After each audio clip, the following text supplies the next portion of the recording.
Do I have to stand or I can? Yes. They want me to sit. Huh? Yes, they want you to say because you have microphone. This is the microphone. Okay. Very good. Good afternoon, everybody. Good afternoon. Good afternoon, everybody. Thank you for coming. Je dois aussi présenter mes excuses pour ce retard. Il est vrai qu'on dit que les Suisses fabriquent les montres et nous, les Africains, nous fabriquons l'heure. Mais ce n'est pas une excuse pour démarrer avec autant de retard.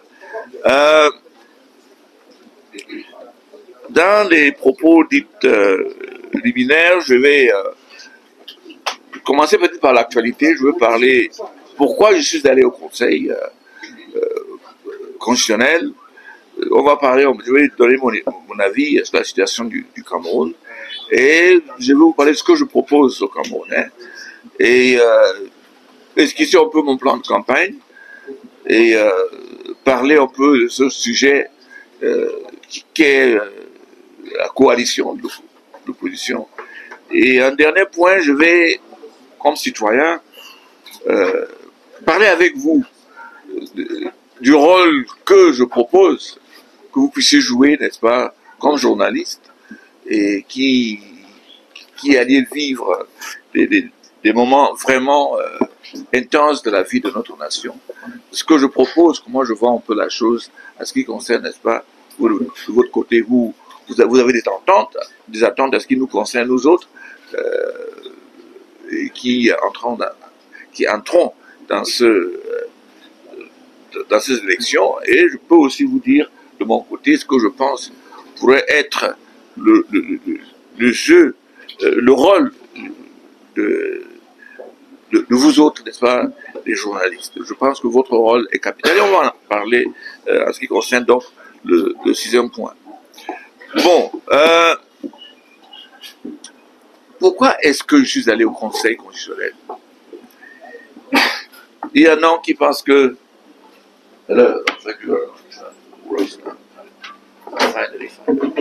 il y en a qui pensent que je l'ai fait pour le boss. Il y en a qui pensent que n'étant pas en campagne pour faire traîner des milliers de personnes, j'ai choisi d'aller au Conseil constitutionnel. Il y avait un ministre qui était présent qui m'a dit « Ah, on va vous couper le temps de parole parce que vous avez beaucoup parlé ici. » Donc, c'était très important en ce qui me concerne. Je pense qu'il y a un journaliste, je crois commentateur politique, qui a un peu ramassé ça dans un éditorial, c'est le docteur Aristide Nomon. Il a parlé de l'intérêt de ce procès. J'étais surpris, très très surpris en regardant les pièces qu'on présente à l'élection de Cameroun, qu'il n'y a rien qui porte sur la santé du candidat, absolument rien. Il n'y a rien. Pas un certificat médical, pas un bilan médical, bien sûr. Il y a tous sortes de documents qu'on vous demande de produire. On vous demande même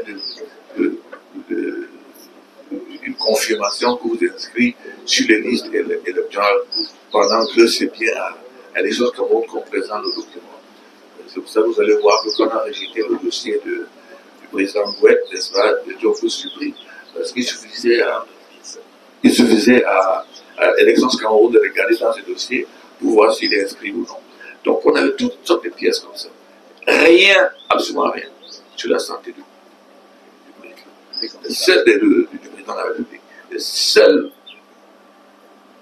espace qu'il y avait, c'est l'article 118, qui parle d'un candidat qui est dépendant. Là, il n'y a pas de doute que le candidat ne doit pas être dépendant. Il y a les qualificatifs qui sont derrière. On a dit sur dépendant sur l'étranger, sur un État étranger, plusieurs catégories, mais 12 étrangers. Mais on a parlé d'une personne, dépendant d'une personne. Et c'est là que le rapporteur, n'est-ce pas, a axé son argumentaire dans son rapport.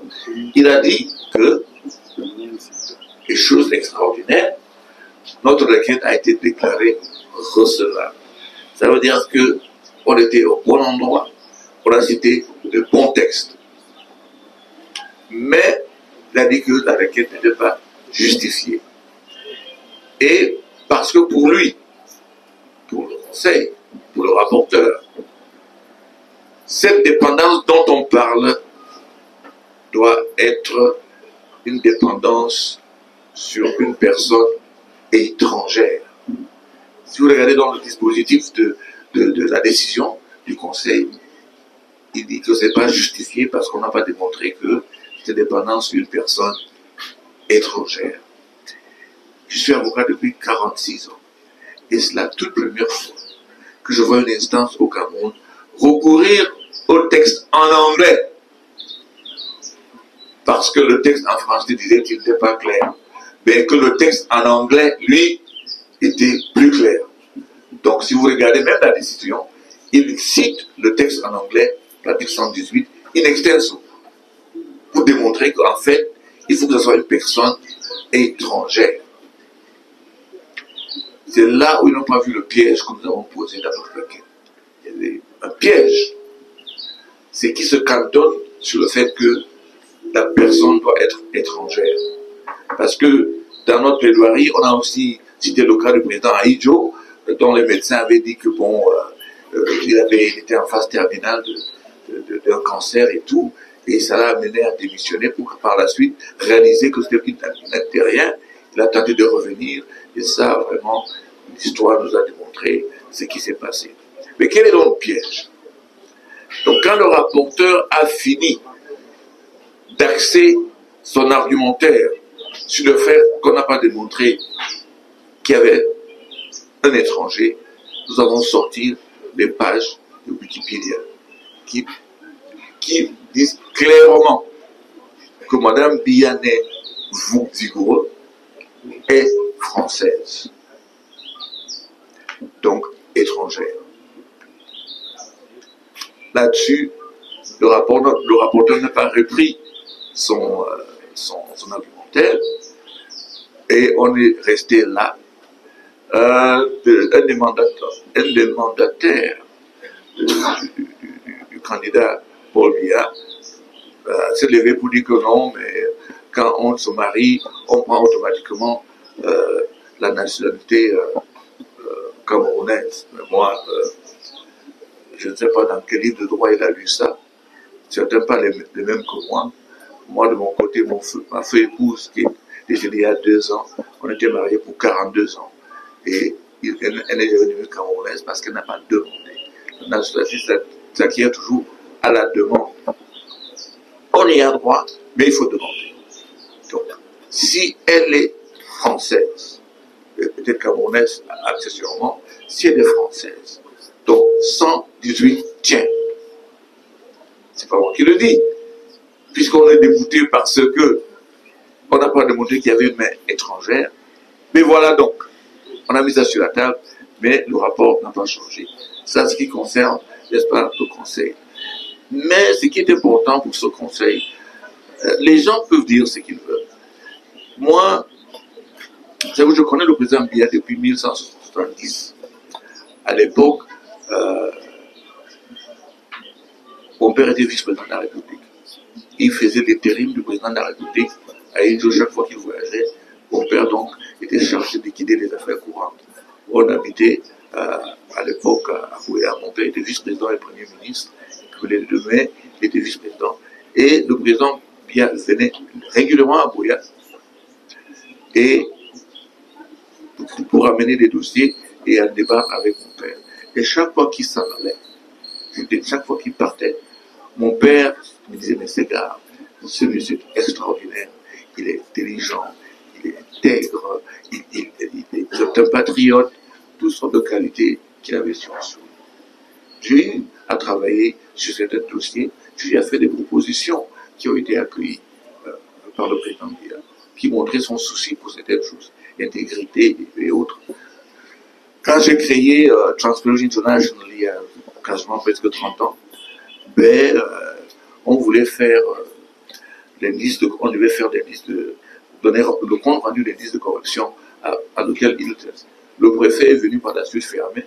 C'est sur les instructions du président que le Premier ministre Mousson a ordonné qu'on nous ouvre les portes. Moi, je considère que la chose la plus importante, accomplissement du président Biya, c'est en fait Bakassi. Parce que c'est un litige qui a secoué notre pays pendant des années. Il a réussi, n'est-ce pas, même après avoir gagné le procès, il a réussi à trouver une solution à l'amiable. C'est pour ça que j'ai passé une proposition devant 40 bâtonniers de l'Afrique. 40 bâtonniers. Ils ont accepté de donner le prix de résolution pacifique des conflits à Kofi Annan, à Obasanjo, au président Biya. On est allé dans les autres pays pour donner à Obasanjo et à Kofi Annan, et ils sont venus ici, et se prêt à donner au président Biya. Ça, en présence de président Thabo Mbeki, la présidente de Transparency International et d'autres personnalités. C'est pour vous dire que ça a été fait. Voilà l'homme que je connais. Mais aujourd'hui, chers amis, quand on voit les scandales qu'il y a, le seul en matière de corruption, qu'on voit ce qu'il y a, je me refuse d'accepter que ça se passe à la connaissance du président Paul Biya. Je me refuse d'accepter. Je refuse d'accepter que la Chambre des comptes pointe des membres du gouvernement et autres personnes pour avoir détourné de l'argent. Rien ne se passe.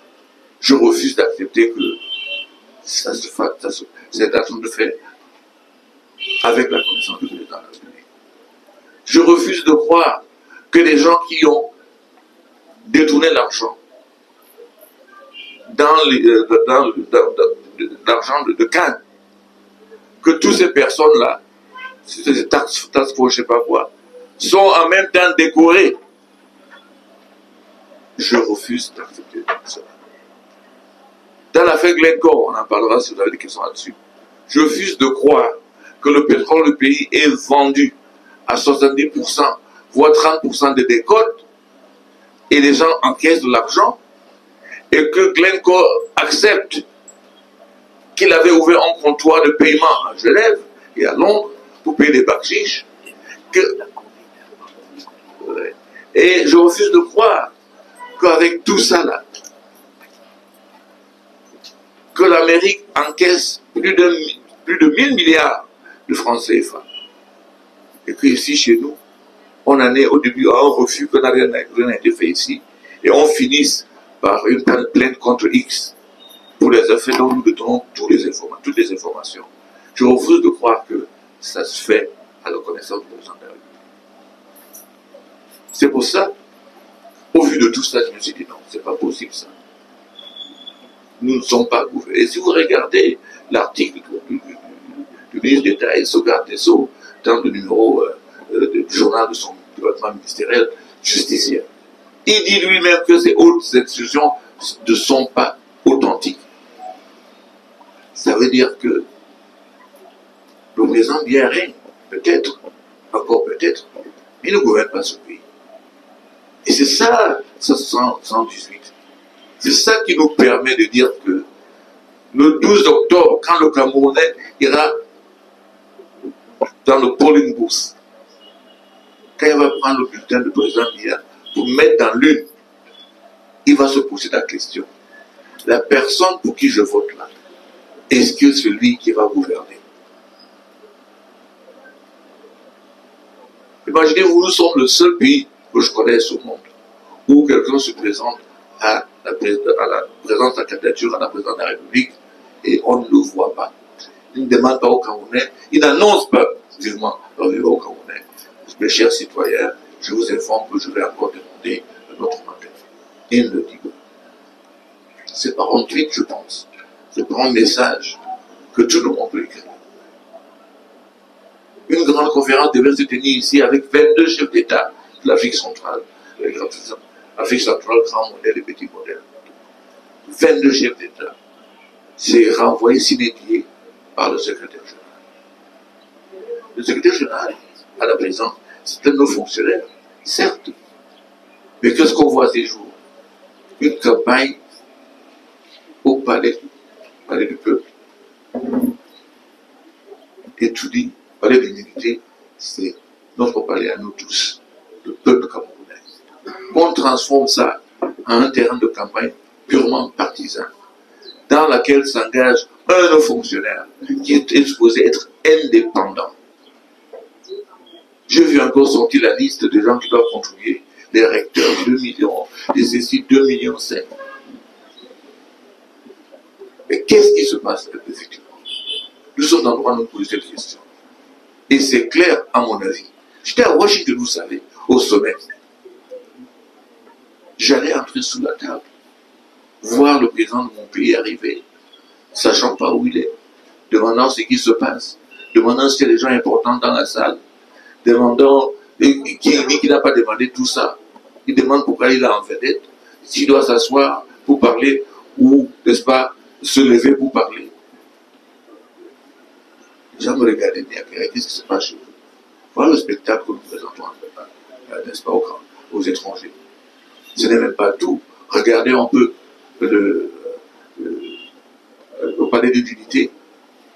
C'est quelqu'un qui doit lever la main pour dire, mais il y a telle personne, telle autre.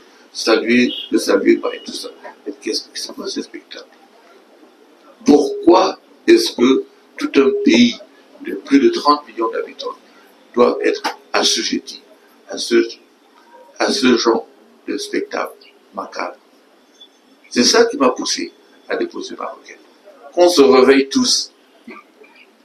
Quand j'ai dit, bon, il a 92 ans, on dit que tu en as 73, oui, j'accepte, j'ai eu 73 ans en août dernier, mais c'est 20 ans de moins.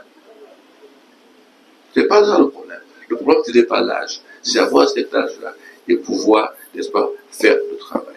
Vous avez 6 promotions, je dis, mais 6 promotions de magistrats déjà formés qui attendent. Et c'est une cérémonie qui ne peut que commencer si le président n'a pas siégé au Conseil. Ça ne se passe pas à cause de l'indisponibilité du président de la République. En 42 ans de pouvoir, le président de la République du Cameroun a été l'Union africaine, devenu avant l'organisation de l'Unité africaine, 3 fois. 3 fois. Une fois était au Cameroun, quand Mandela était venu. L'autre fois, c'était au Ghana, avec Koufou. La 3e fois, c'était en Libye, à cause de l'insistance de notre président Kadhafi. Voilà donc le spectacle que nous offrons à l'étranger. On n'est pas là. On n'est pas là. Et je pense que, moi j'ai eu mon père est décédé à 90 ans, et pendant les 3 dernières années de sa vie, j'ai passé le temps avec lui. Je sais ce que c'est à cet âge-là. On est dépendant, qu'on le veuille ou non.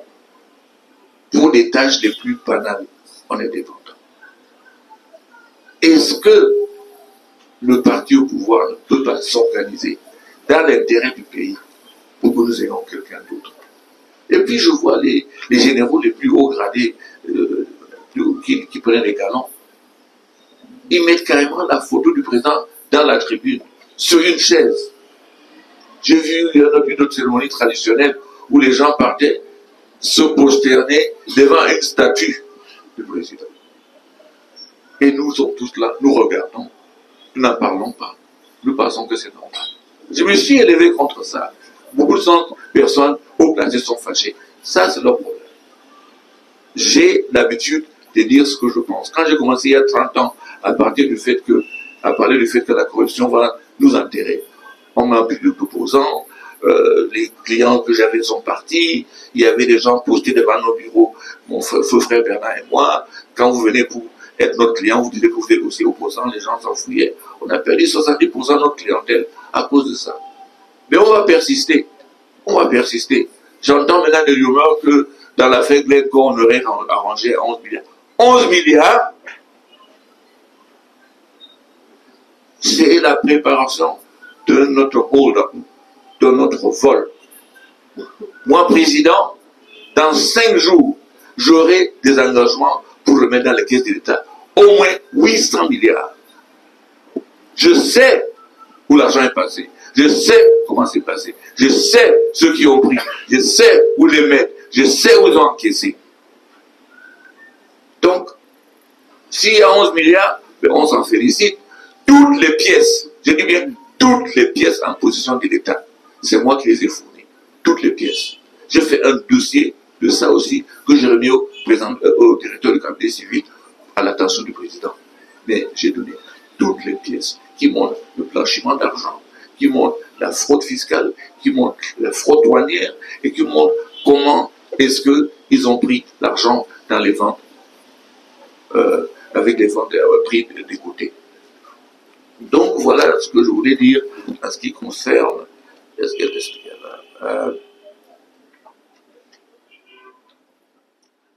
avec le problème de savoir la situation de notre pays. Notre pays est dans une situation très grave.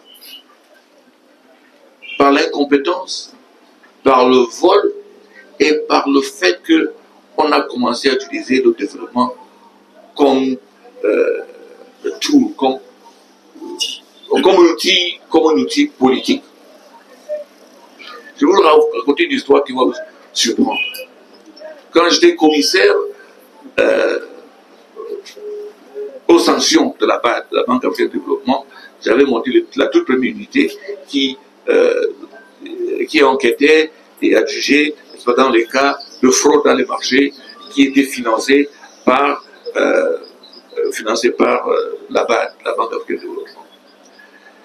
C'était la fin du mandat du président Dr Kaboruka à la banque. C'était la fin de son mandat. Et il me dit, hey, Baturé Mouna, venez dans mon bureau, on s'assoit. Il dit, ne vous fâchez pas. Je dis, qu'est-ce qu'il y a après? Il me dit, j'ai l'impression que les Camerounais ne sont pas patriotiques. Il dit, j'ai l'impression que les Camerounais n'aiment pas leur pays.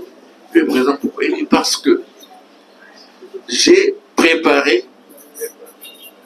tout ce qu'il faut pour un crédit, pour faire les rails partant de Yaoundé jusqu'à Kousséri, avec les nouvelles jauges, avec tout ce qu'il faut. C'est prêt.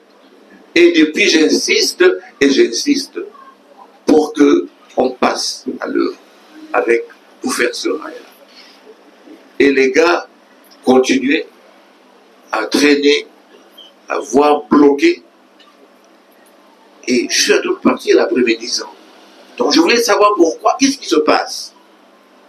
Et on lui a dit que c'est un problème délicat, parce que si on fait ces rails-là, les Tchadiens et les Camerounais du Nord vont envahir le Sud. Et c'est pas ça.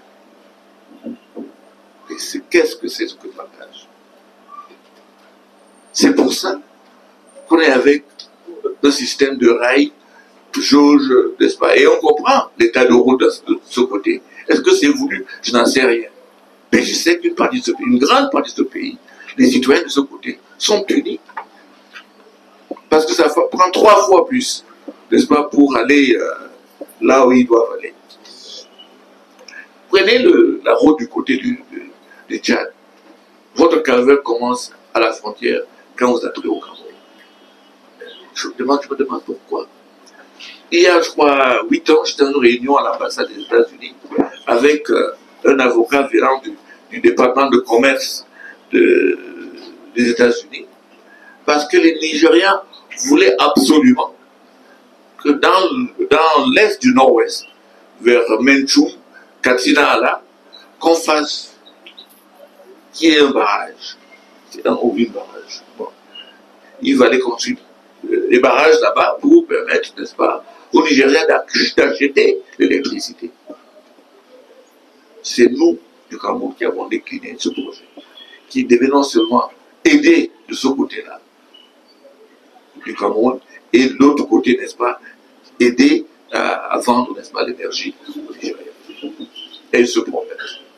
Il y a eu le problème du port à eau profonde de Limbe.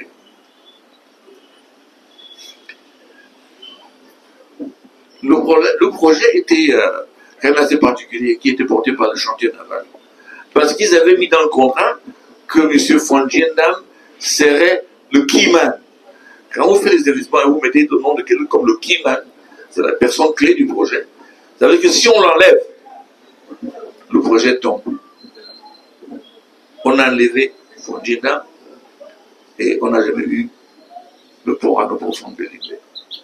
On a perdu 10 000 emplois, on a perdu tout le développement qui devait aller vers ce côté du pays. Le Kima est parti. J'entends maintenant qu'on veut construire une raffinerie, on veut construire un stockage stratégique, n'est-ce pas, de pétrole. Je n'en sais pas trop. Mais je sais que depuis 2019, quand il y a eu l'incendie, n'est-ce pas, de Sonara, on ne sait pas ce qui se passe. Est-ce qu'on était assuré ou est-ce qu'on ne l'est pas? On ne sait pas. Je sais que les Camerounais sont venus, c'est en 2019, je crois qu'il y avait 6 banques dans le groupe, prêtes à reconstruire ça. Rien ne s'est passé. Donc aujourd'hui, nos devises partent en achat de pétrole raffiné. Et notre but aussi, on exporte. De deux côtés, donc, les gens prennent des commissions. Et des grandes commissions. On n'a pas construit ça. On veut nous parler maintenant d'une autre raffinerie à Kribi. L'initiative d'une seule personne, qui n'est même pas chef de la police de l'État, qui n'est que l'épouse, directeur occidental de l'État, qui gère tout ça. Et personne ne dit rien. Stock stratégique de pétrole. Où est la SCDP? Où est le ministre de la Défense? Où est le ministre de l'Énergie? C'est une personne qui conduit ça. À partir de Dubaï, des contrats signés, personne ne dit mot. Mais finalement, de qui se moque-t-on? Voilà les problèmes qui naissent devant nos yeux et personne ne dit rien, absolument rien. J'ai vu, il y a des images, on dit que c'est l'inauguration, n'est-ce pas, de ce projet de Kribi-là. Premier rang. Madame Moutiki, Monsieur Vigoureux, le beau-fils du président, donc Monsieur Franck Hertz, je pense. Et je pose la question, mais dans quel pays est-ce que nous vivons? Un conflit d'intérêts à ciel ouvert. Tout le monde voit, personne ne dénonce. Moi, je le dénonce. Je le dénonce parce que je pense que ce n'est pas normal qu'on ait un pays où les gens souffrent. Tout le monde voit. Simple autoroute Douala-Yaoundé. On n'arrive pas à terminer. Depuis 2014, c'était évalué à 300 et quelques milliards. Maintenant, on dit c'est 1000 et quelques milliards. Oh, il faut les péages électroniques. On met le bordel dans la circulation entre des villes et tout ça. Maintenant, on a construit. Mais on est toujours au système manuel. D'ailleurs, même on encaisse combien par mois dans ces péages-là? Personne ne sait. L'opacité dans la gestion de nos ressources est devenue maintenant le modus vivendi. Dans les mines, combien d'années une centaine d'années d'indépendance, on n'a pas une seule industrie minière, pas une seule. Tout le monde sait, et moi je sais, en 61, mon père était ministre de mines, et un dimanche matin, il me dit, Akere, tu as déjà vu de l'or? C'est juste une gourde, il me fait descendre. Il y avait un Français au salon, avec un carton comme ça, plein d'or, en poudre, plein, propre. Et le plan disait à mon père, monsieur le ministre, il y a vraiment beaucoup à faire à l'Est. Nous avons amené un échantillon pour voir les fruits de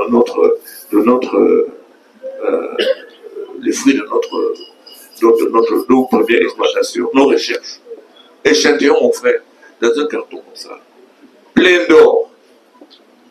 Mon père qui était dans un mouvement classique, il dit, ah, this is very nice, take it to the Ministry of Mines.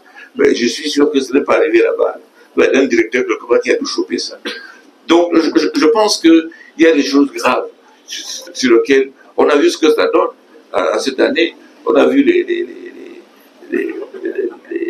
populations qui sont sorties à l'Est. tout le monde a vu, personne ne dit rien. On crée une société, Socamine, dit-on. Et puis on met, c'est Socamine. Sonamine, oui, voilà. Bon, ok, on le crée, et puis on met le siège ici à Yaoundé. Est-ce qu'il y a des mines à Yaoundé?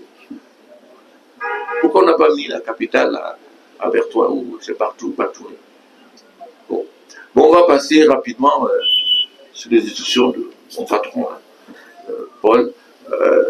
Qu'est-ce que je propose? Ce que je propose, c'est en deux parties. La première partie, c'est ce que j'ai dit, le programme de 100 jours. Les 100 jours-là, on va créer dans chaque arrondissement des comités de développement animés par des ressortissants de ces arrondissements-là. Ils vont déterminer qu'est-ce qu'il y a en priorité. Qu'est-ce qu'il y a en priorité pour nous? C'est pas quelqu'un qui vient de Yaoundé avec un plan, on va mettre ça. Non, non, non. Eux, ils vont s'asseoir et dans une semaine, déterminer les priorités pour leur département. Tous les 300 arrondissements, tous les 360 arrondissements, il y en a 360. Ils vont s'asseoir et vont tous décider, n'est-ce pas, quelles sont leurs priorités. Deuxième chose, moi je pense que, ça se prend 100 jours toujours, je pense qu'il faudrait une audit. Parce que je retiens mon souffle. Qu'est-ce qu'on va trouver? La semaine dernière, j'ai entendu qu'on a signé un décret pour les emprunts de presque 930 milliards. Le problème dans ce pays, c'est que personne ne sait vraiment combien on doit.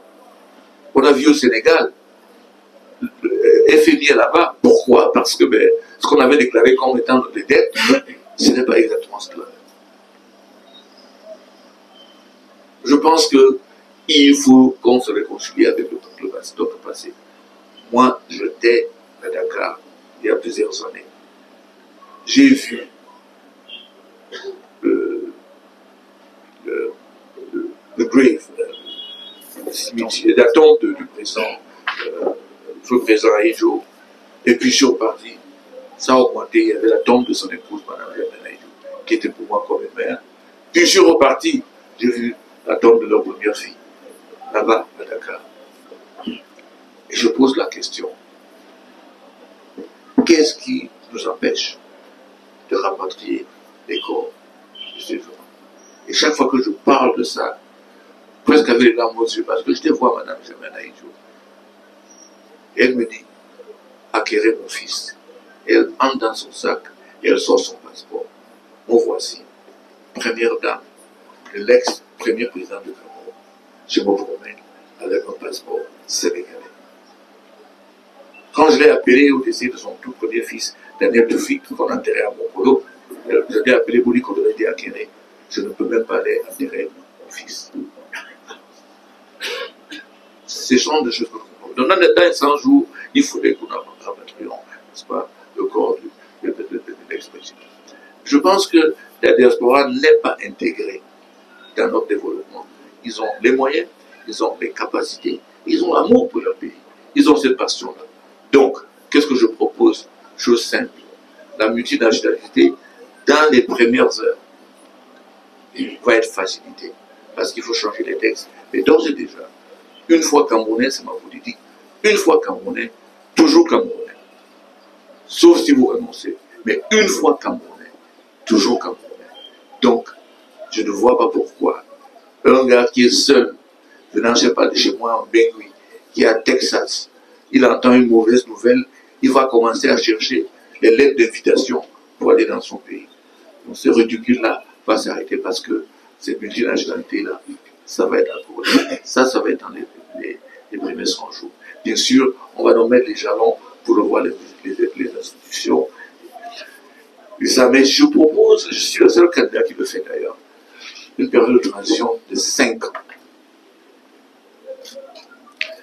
Une période de transition de 5 ans, après lesquelles je vais m'en aller. J'organise les institutions, les élections, et je m'en vais. Et pendant ces 5 ans, on va tout revoir. Notre façon de voir notre économie. On va tout revoir. La façon dont l'éducation se passe. On va revoir comment on procède au développement de notre pays. On on va tout savoir sur la constitution qu'il nous faut. Et sûrement là-dedans, on va mettre limite d'âge, non seulement ça, on va mettre limitation de mandat. De façon que si vous changez cela, ça va être dans la Constitution, si vous changez cela, vous êtes passible de haute trahison. Aussi simple que ça. Même par référendum, même par quoi, c'était inchangeable. On avait ça en 61, ce qui concerne la forme de l'État, la forme du fédéralisme. C'est dans la Constitution, mais on a contourné ça par un référendum. Donc, on va voir l'indépendance des pouvoirs. Le président ne va plus être le président du Haut Conseil de la magistrature. Ça, c'est essentiel. Jean Lérin qui, Paul, des livres.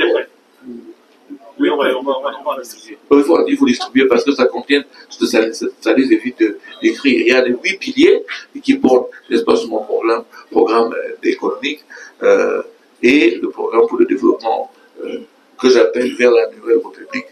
On va vous donner ce document et ceux qui le veulent électroniquement, dites, et puis on va aussi vous envoyer ça sous forme électronique pour faciliter la tâche. Donc, il y a comme ça 8 piliers dedans sur l'éducation, l'éducation qui n'a rien à voir avec nos besoins actuels. Il y a quelques années, je crois en 2017, j'ai vu un enseignant qui était venu de Kongsamba. C'était un collège technique. Et pendant les vacances, il a gagné un contrat, je crois, dans le chantier du port de Kribi. Et les seuls employés qu'il est parti avec, c'est les élèves de son école. Il avait tous les métiers. Ils ont fait le contrat. Ils attendaient, puis c'était la 3e année d'attente, le paiement, n'est-ce pas, pour leur contrat. Mais c'est extraordinaire, ça. Il faudrait qu'il y ait ce type de symbiose. Si vous gagnez un contrat de l'État, il faudrait qu'on vous impose de prendre des stagiaires, de former des Camerounais qui peuvent aller après travailler.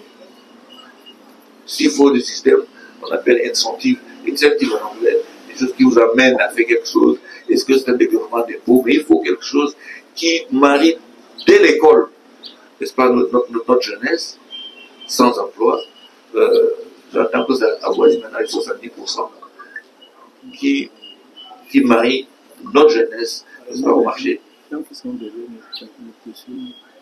Oui. Bon, mais voilà. Pour que cela soit arrimé, n'est-ce pas, au marché Ah, j'avais oublié d'expliquer, parce que quand j'ai dit, 360 communes, ceci, cela, comment est-ce qu'on va les financer? Il y a plein de projets dans ce pays qui sont les projets pour ceux qui les administrent. Ce n'est pas les projets pour ceux qui doivent en bénéficier. Les études montrent que dans les projets créés au Cameroun, 90% du budget est dédié à l'administration, à comment ça fonctionne, les jetons de présence et tout ça.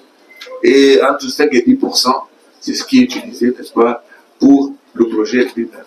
Tous ces projets-là, on va les arrêter pour les repenser. Mais, puisqu'il s'agit des premiers 100 jours, je vous ai parlé de l'argent qu'on peut récupérer des traders. Et là, c'est une démarche facile. Je vous appelle dans mon bureau. Je vous dis, voilà, vous avez avoué avoir fraudé. Vous savez très bien, on dit en droit, la fraude corrompt tout. Ça veut dire que vos contrats-là, nous sommes en droit de les rendre caducs. Alors vous allez nous faire deux choses.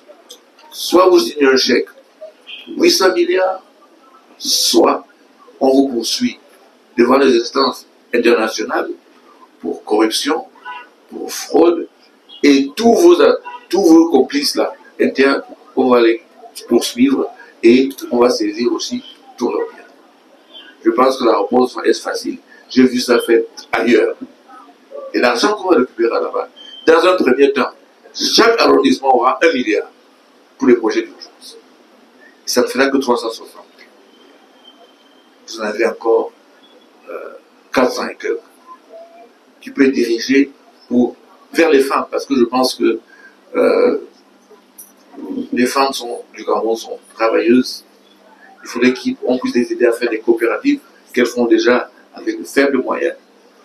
Il faudrait qu'une connexion soit faite avec les femmes et les autres Camerounais qui sont dans l'agriculture et d'autres cultures et nos frères vivant à l'étranger. Parce que quand je vais pour acheter, même jusqu'au bâton de manioc à Washington ou à Texas, c'est vendu par les Chinois. Pourquoi on ne peut pas aider qu'il y ait cette connexion entre ceux d'ici et ceux de là-bas? Je ne dis pas que les femmes sont catholiques dans ce genre de truc, mais je pense qu'il y a plein de femmes travailleuses qu'on doit pouvoir stimuler avec des moyens de financement. Deuxième chose, c'est la jeunesse et le problème d'emploi. Je pense qu'il faudrait qu'on mette des moyens pour les permettre d'avoir accès à l'emploi, par le financement. Allez regarder la boîte qu'on appelle petites et moyennes entreprises. Regardez un peu la loi de ceux qu'ils ont financés. Qui sont ceux qui bénéficient? C'est les mêmes qui ont enterré Fonader, c'est les mêmes qui ont enterré Foga, c'est les mêmes qui ont enterré la BCD, c'est les mêmes qui ont enterré la SCB, c'est les mêmes qui ont enterré Crédit Agricole. Les noms sont là, blacklistés, et ce sont les mêmes qui ont ruiné ce banque. Si vous regardez le rapport de Kovac, il accuse même la personne dont l'agrément a été retiré de blanchiment d'argent. Rien ne s'est fait. Mais, n'est-ce pas, Gafi dit que le Cameroun est maintenant sur la liste grise. Ça veut dire quoi? Un des pays qui sont plus aptes à entretenir, n'est-ce pas, le blanchiment d'argent.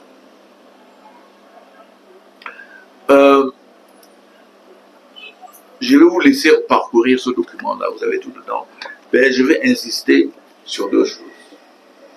La campagne ici, la candidature, est vraiment basée sur deux choses.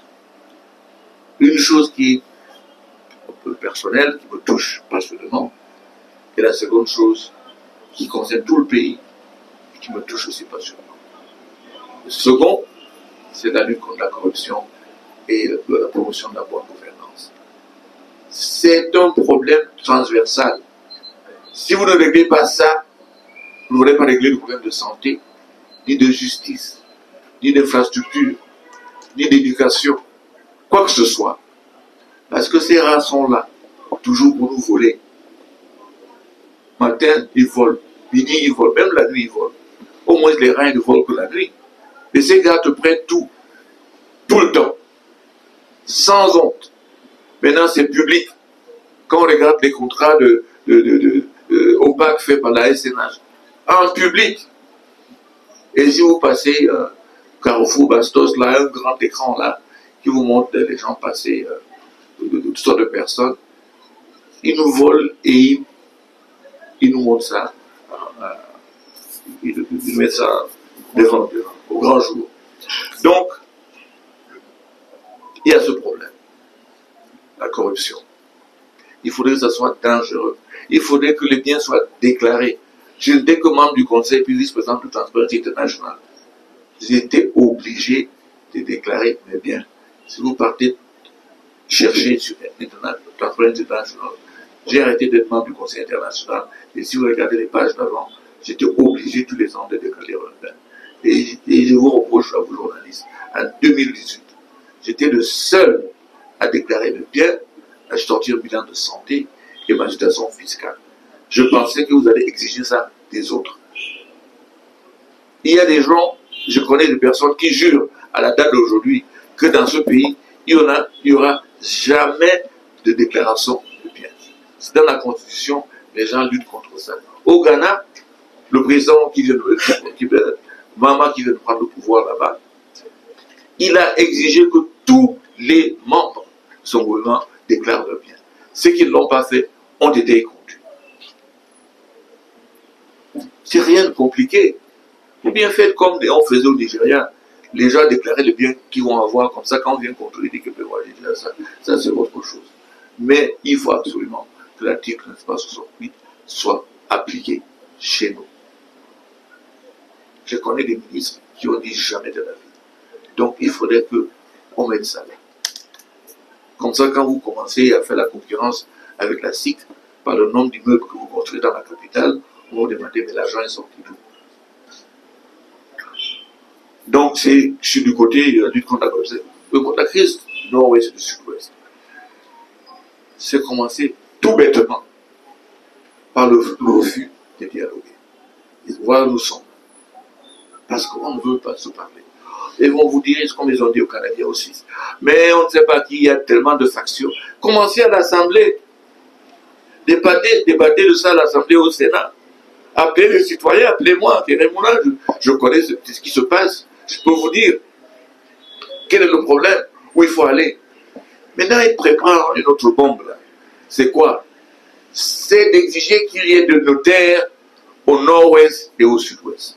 Mais ça, c'est une erreur très grave. Parce que ça change complètement une culture juridique. Dans le nord-ouest et le sud-ouest, on a ce qu'on appelle les solliciteurs. Quand vous partez signer une vente, par exemple, de terrain, on les fait en original. Hein. Toute la vente est faite, tous les documents, toutes les copies sont des originales. 3 copies. Et on signe tout. Et chacun a sa copie. Dans le système, de ce côté-ci, on signe ce qu'ils appellent la minute, et chacun a l'expédition. Et c'est là où on commence à voir les expéditions qui n'ont rien à faire avec les minutes.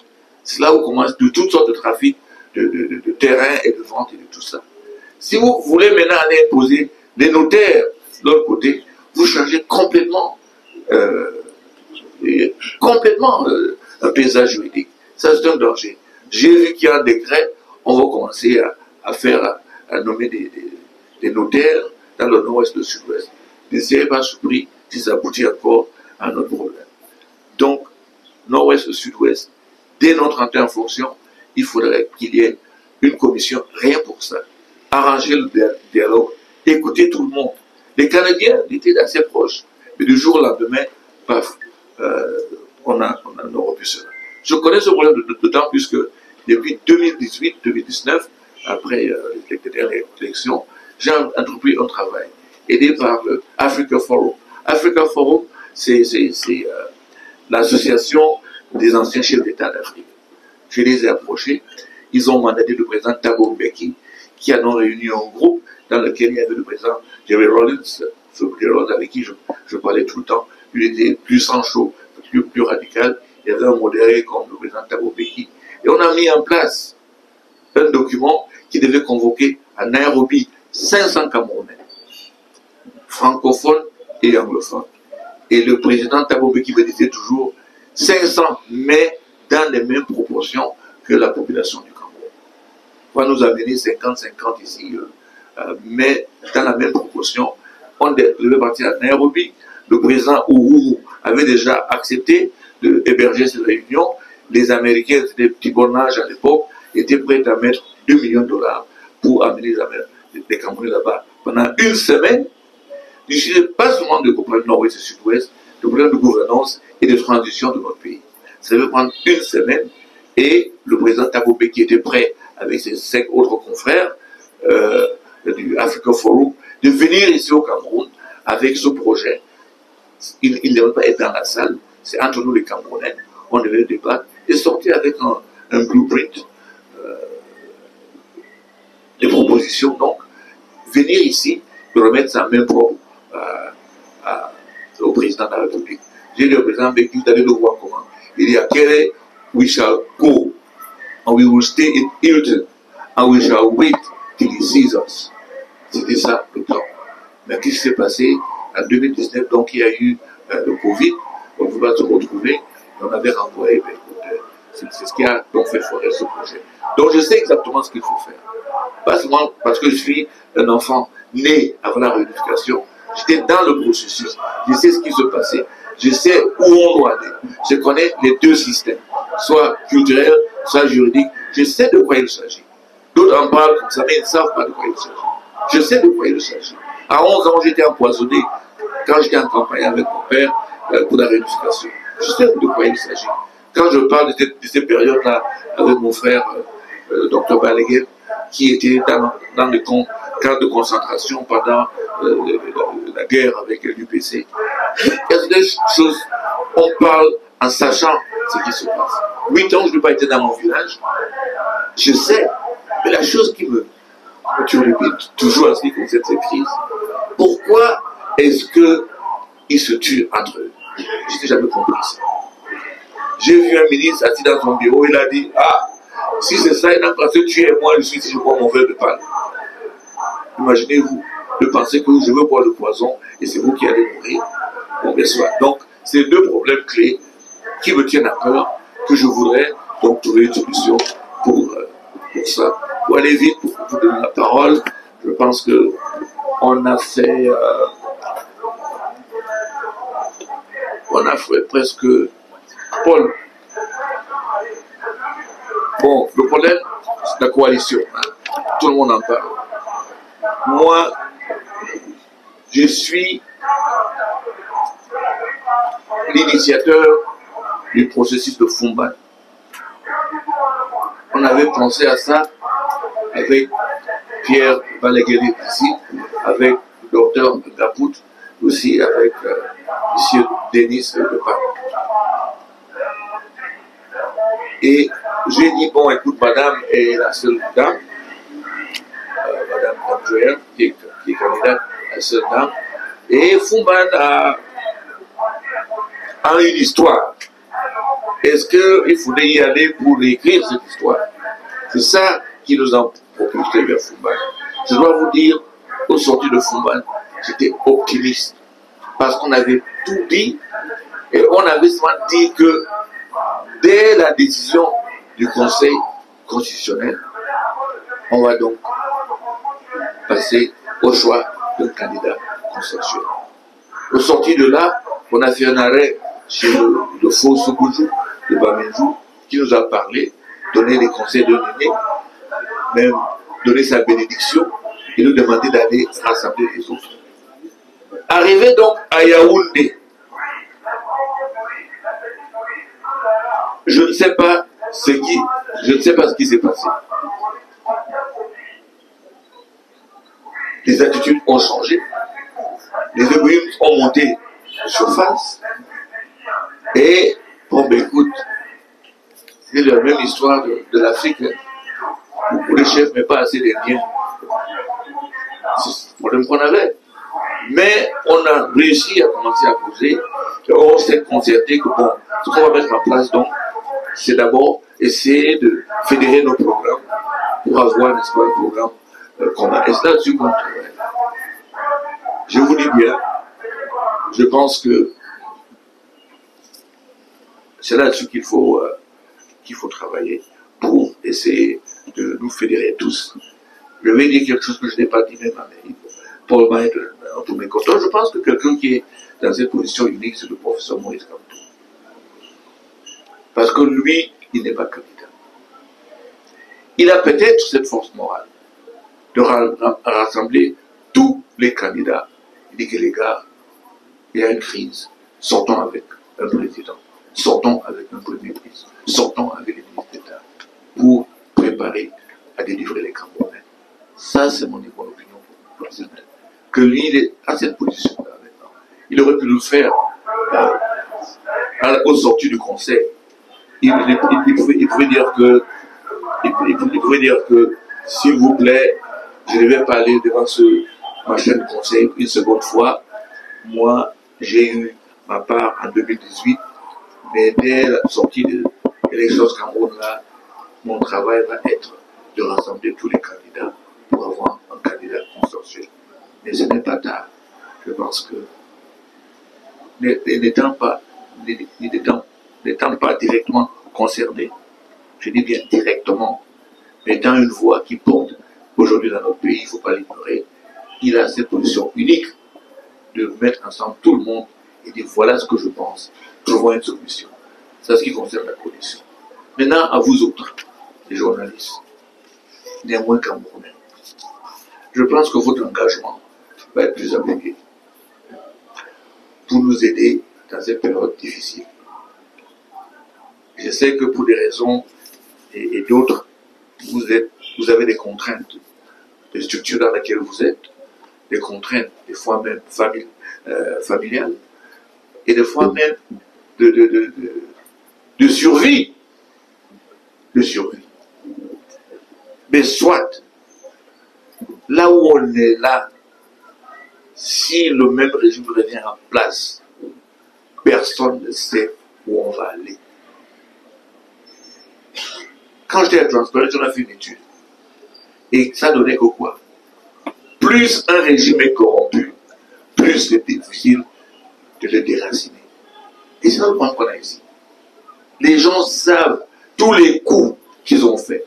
Ils savent ce qu'ils ont voulu. Ils savent que la Chambre des comptes a parlé, que ce soit Covid, que ce soit Kangate, que ce soit Glencore. Ils savent tous les projets non terminés. Ils savent. Il y avait une histoire incroyable qui s'est passée à la primature, parce que on a annoncé que la route qui partait vers Akwaya était à plus de 90% achevée. Plus de 90%. Malheureusement pour eux, dans la salle se trouvait l'ancien modérateur de l'église. Lui, il était à Akwaya. Mais il a dit au PM, mais c'est pas vrai ça. Rien n'a été fait. Même pas 50 mètres. Et le ministre a dit, non, c'est fait. On a appelé le délégué provincial, les délégués, pas provincial, les régional ou départemental, qui a dit, non, le travail a été fait. Alors, qu'est-ce que le modérateur a fait? Il a demandé à tous ceux qui sont là de filmer là et de renvoyer. Rien n'avait été fait. Et qu'on était là, qu'on était en train de dire que c'était à faire à 90%. Donc, s'il vous plaît, chers frères, chères sœurs, il faut que votre engagement citoyen se fasse sentir. C'est pas pour dire voter pour acquérir quoi que ce soit. Mais il faut que vous nous aidiez. Je suis un peu stupéfait par cette vague. Beaucoup de gens m'appellent pour dire que bon, quand vous avez réussi 11 milliards, mais c'est une blague. Hein? Ils ont dit 11 000 milliards ou 11 milliards 11 000. 11 000 milliards. 11 000 milliards, bon, c'est déjà quelque chose. L'Amérique en a eu 1 000 milliards. Si c'est 11 000 milliards, ça approche de la vérité. Mais j'attends de voir. C'était le combat de 5 ans. Pendant que beaucoup d'entre vous dites que je disparais, et je réapparais seulement pour être candidat à la présidence, j'ai fait 5 ans d'enquête. Pour un coût de presque 80 millions. Pas de ma poche, mais aidé par beaucoup de gens vivant à l'étranger. Il dit, vous partez quand? Ils me prennent l'hôtel, m'envoient un billet, toujours en business. Je pars, je rassemble des documents, je fais des enquêtes. J'ai fait ça pendant 5 ans. J'ai tous les documents. J'ai remis tout ça au ministre des Finances. Pourquoi lui? Je dis, monsieur le ministre des Finances, quand les gens viennent au Cameroun, dans des avions privés, loués, avec des billets de banque dedans, c'est quoi ça? C'est le blanchiment. C'est pas passé par les banques.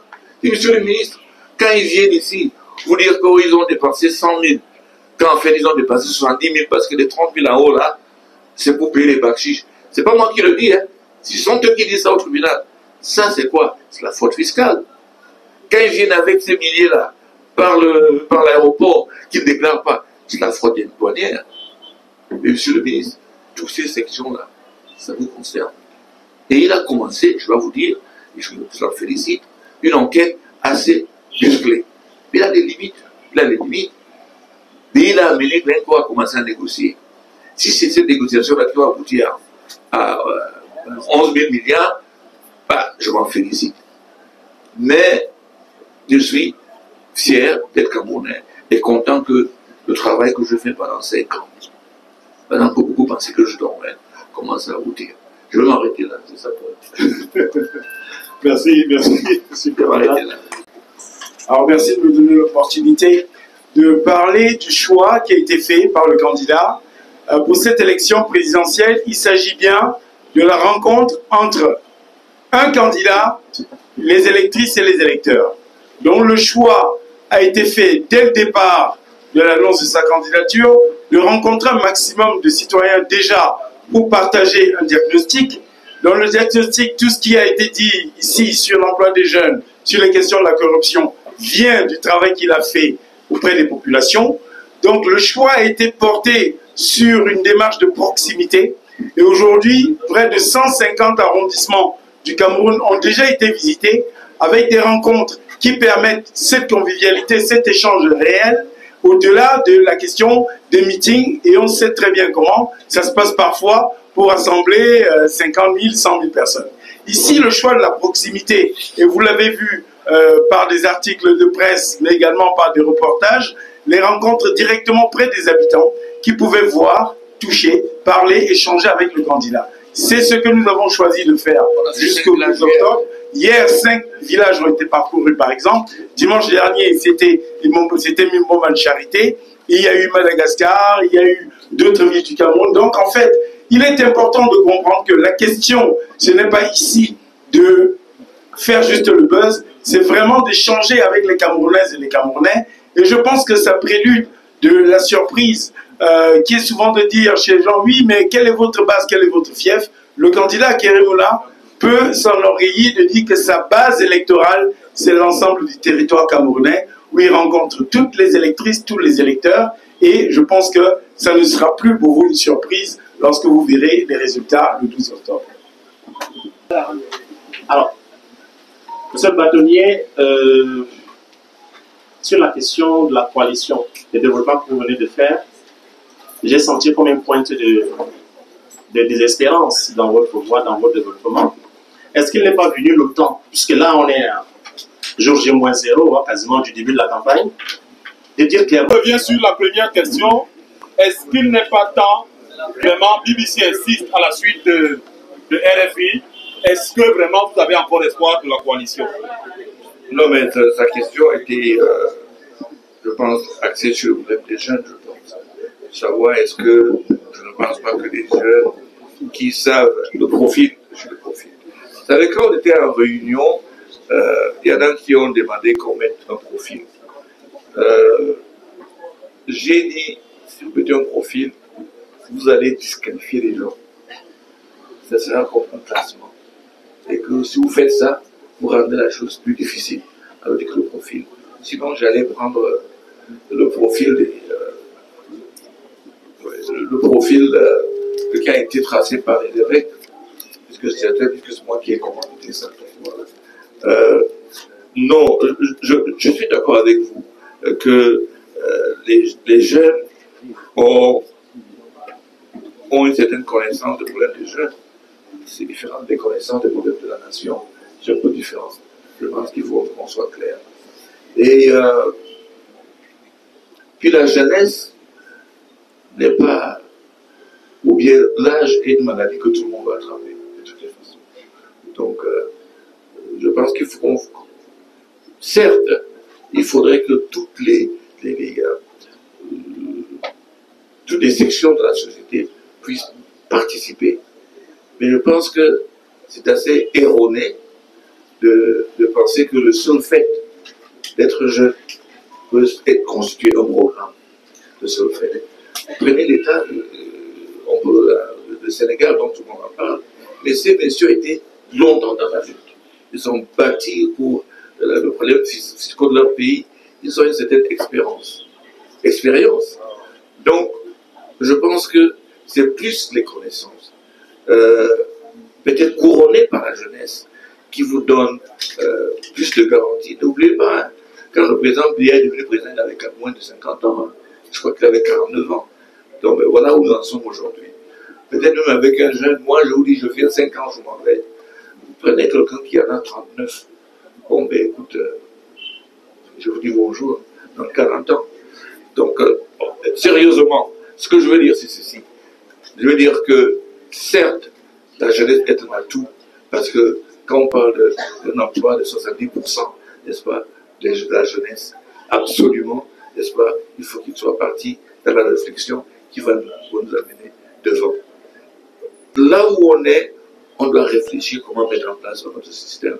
Parce que ces genres d'arguments-là, qui divisent au lieu de rassembler, Que direz-vous donc du ministre Issa Chiroma et du ministre d'État Moubapelo, qui pendant 30 ans ont été avec le système?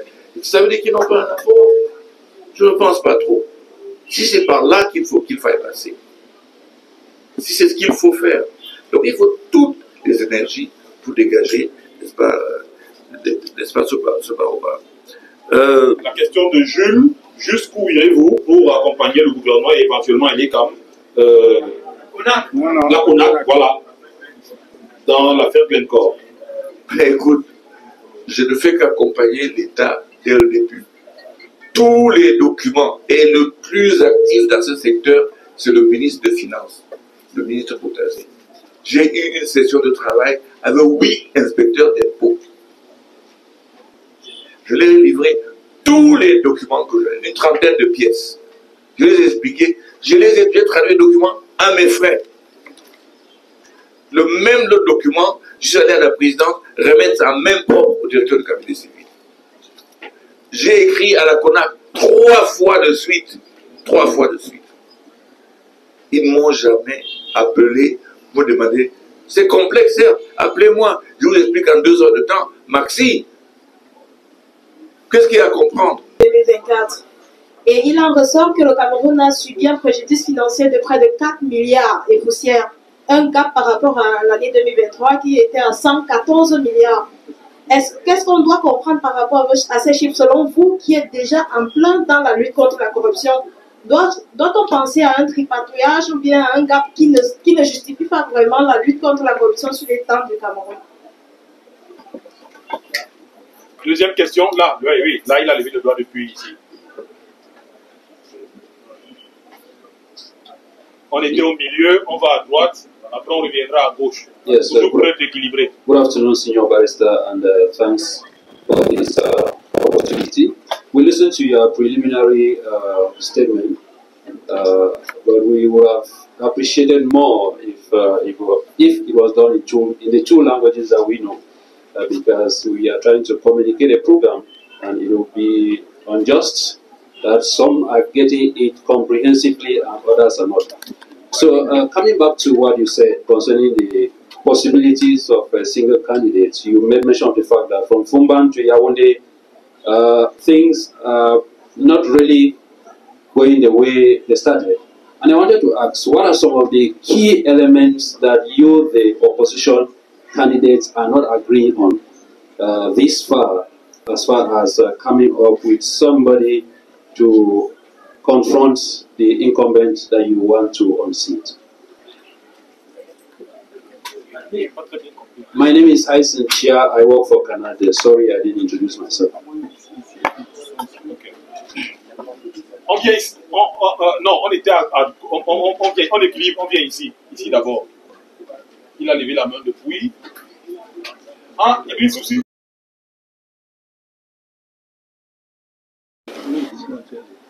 Merci.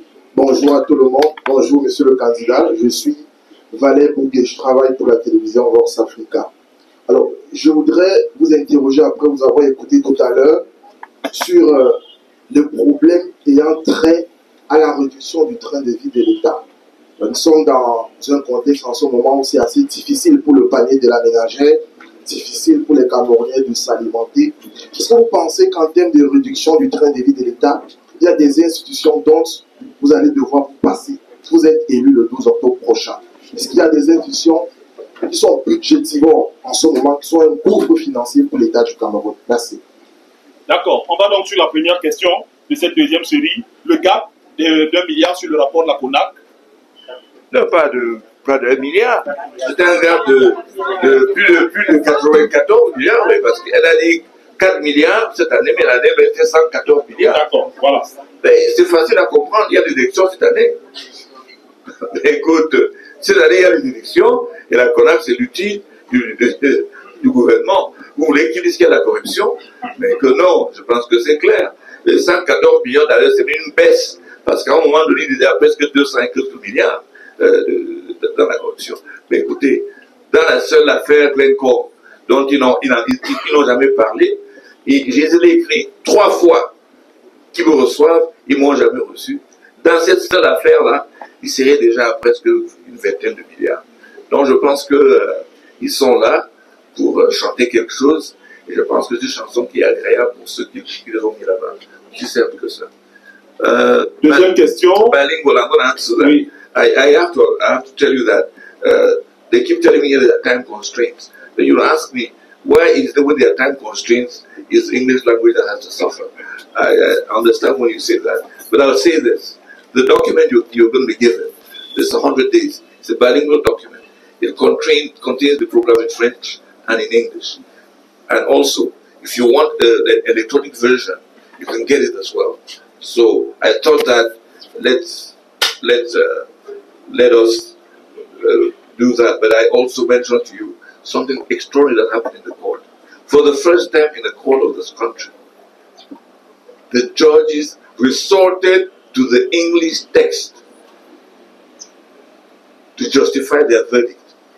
Because they said the French text was not clear, so they went to the English text. That is really extraordinary.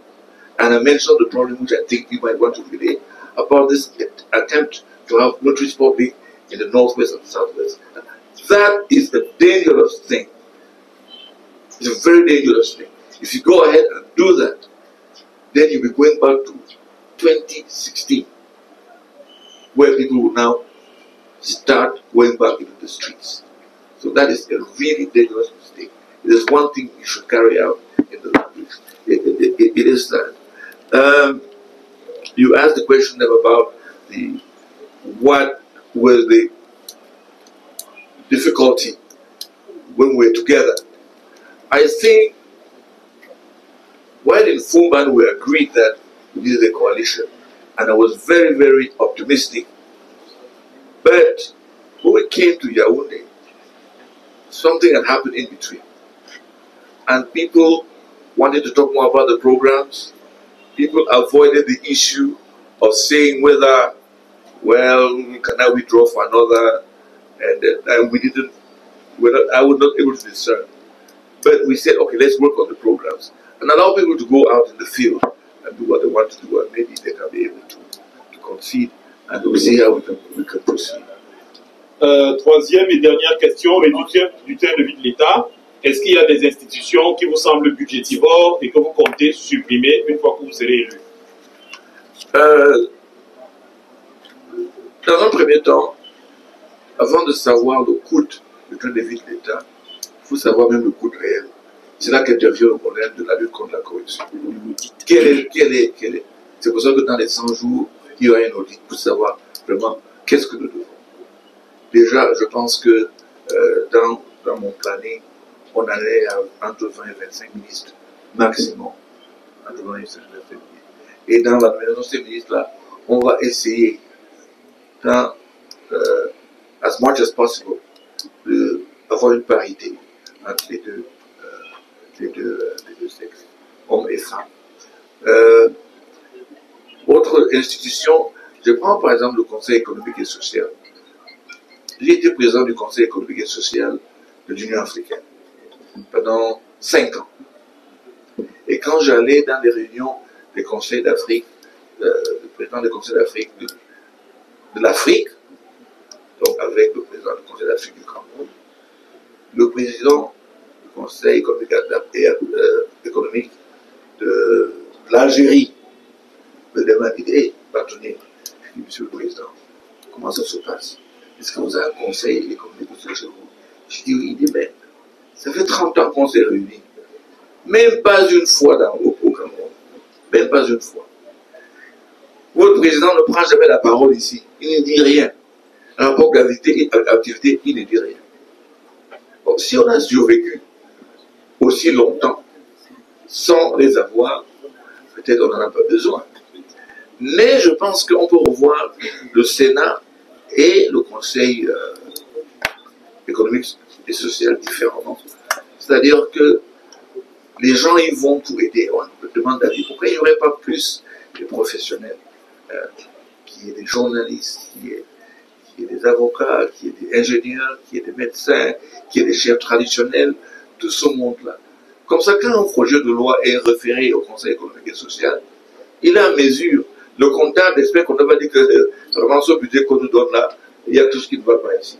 Hein? N'est-ce pas? C'est pour traiter la liberté de la presse et tout ça. Ce que vous dites là, il faut revoir. Il y a beaucoup de choses à revoir. Je ne voulais pas préjuger quelque chose qui dépend de tout le monde. Je ne voulais pas ici commencer à dire, j'ai une très bonne idée de comment on va faire. Déjà, au niveau des régions, je pense qu'il faudrait qu'il soyez un gouverneur, n'est-ce pas, soyez un président.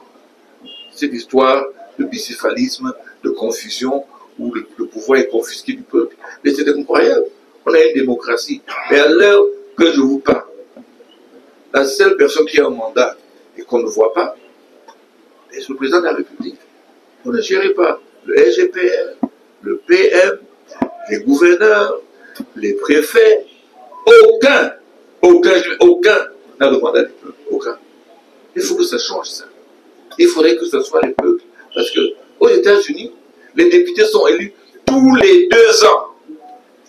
Alors, quand vous partez voir le député de votre circonscription, il tremble. Parce qu'il sait que dans 2 ans, il revient devant vous. Il faudrait dire qu'on va faire tous les 2 ans, on n'a pas ces ressources-là. Il faudrait qu'on mette les élus en face de leurs responsabilités. Il faut absolument qu'on le fasse. Donc, je crois fermement qu'il y a beaucoup de décisions qu'il doit faire. Il y a le train de l'État. Je connaissais bien le feu président de Tanzanie, Magufuli, qui m'a dit, vous êtes venu ici, j'aurais pu vous inviter pour notre fête nationale, mais j'ai supprimé ça. Parce que je me suis rendu compte qu'avec le budget de la fête nationale qui était prévu, je mettais 300 000 dans, je crois, 4 hôpitaux, et pas toute une liste de choses qu'il faut faire. Avec l'argent que les gens devaient danser, boire et manger, et se bagarrer pour saluer le président. Ils ont décidé de faire ça. Il y a un autre secteur dont on ne parle pas, c'est la fraude dans les diplômes. Ils ont fait ça en Tanzanie, 100 000 personnes ont été prises. Combien de personnes, ici vous êtes directeur général, et du jour au lendemain, votre cousin s'appelle docteur. Il est directeur de l'administration générale. Celui qui fait tous les achats. C'est quoi cette histoire? Il faudrait qu'il y ait une audit de ces histoires-là. Et vous allez retrouver, les gens vont fuir. Les gens vont fuir. Vous voyez quelqu'un vendredi, lundi, il s'appelle docteur. Et mardi, il est professeur. Qu'est-ce que c'est que ça? Mais qu'est-ce que c'est que ça? Donc il faudrait que ça s'arrête.